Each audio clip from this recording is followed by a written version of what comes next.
Shalom teman-teman Youth GKI Kanan. Senang sekali pada hari ini kita bisa sama-sama kembali. Kita mau saat teduh bareng yuk. Teman-teman, mari kita sama-sama melanjutkan pembacaan kitab kita dari Hakim-Hakim pasal yang ke-19, teman-teman. Perlu kita garis bawahi bahwa Hakim-Hakim pasal yang ke-19 ini adalah salah satu perikop yang penting di dalam kitab Hakim-Hakim. Kenapa? Karena di sini mencatat salah satu dosa terbesar bangsa Israel pada zaman Hakim-Hakim. Bagaimana sesungguhnya kita akan sama-sama melihat bahwa dosa itu bukan main-main. Itulah sebabnya mari kita jangan bermain-main dengan dosa. Jangan bermain-main dengan dosa. Mari kita sama-sama membuka kitab kita. Kita perhatikan ayat yang pertama dan sampai ayat yang ketiga. Kemudian kita memperhatikan ayat yang ke-22. Jika sudah mendapatkannya, kau akan membacakan untuk setiap kita. Demikian bunyi firman Tuhan.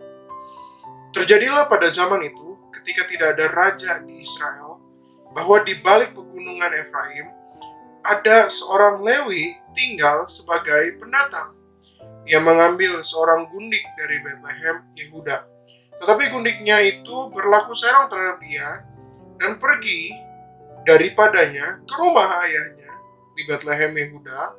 Lalu tinggal di sana 4 bulan lamanya. Berkemaslah suaminya itu, lalu pergi menyusul perempuan itu, lalu membujuk dia dan membawanya kembali bersama-sama dia, bujangnya, dan sepasang keledai.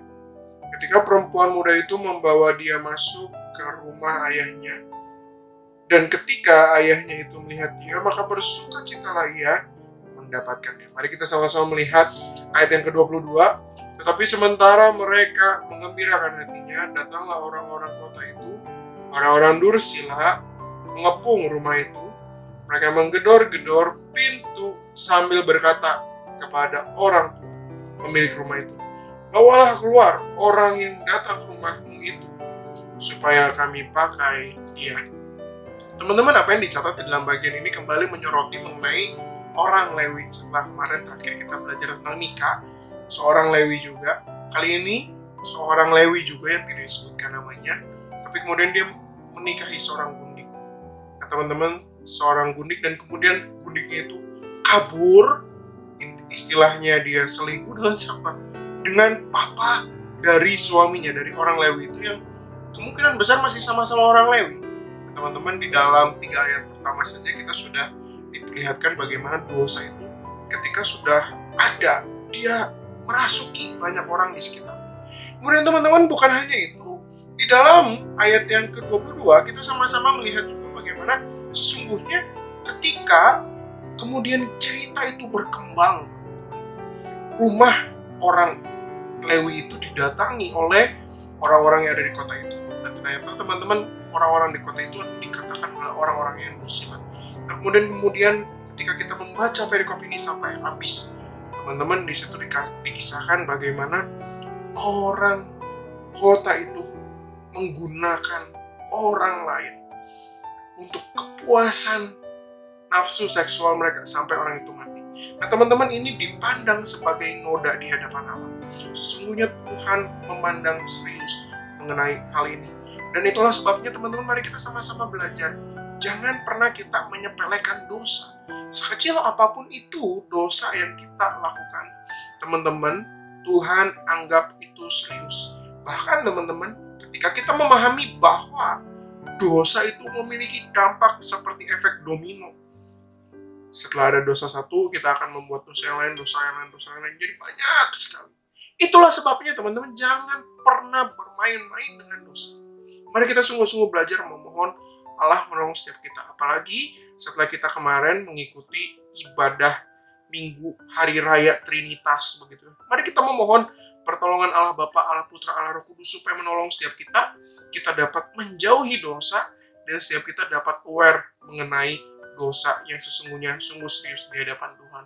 Tuhan Yesus memberkati setiap kita. Amin.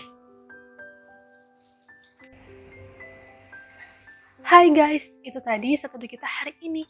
Yuk mereka sama belajar untuk tidak menyepelekan dosa, untuk tidak bermain-main dengan dosa, dan jangan meremehkan dosa.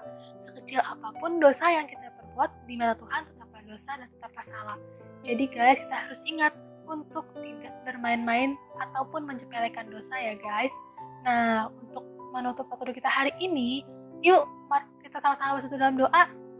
Ya Tuhan, Allah Bapa kami, Tuhan Kerajaan Surga, Tuhan, terima kasih atas berkat dan kasih yang telah Kau berikan terhadap kami ya Tuhan. Tuhan, kami mau belajar ya Tuhan.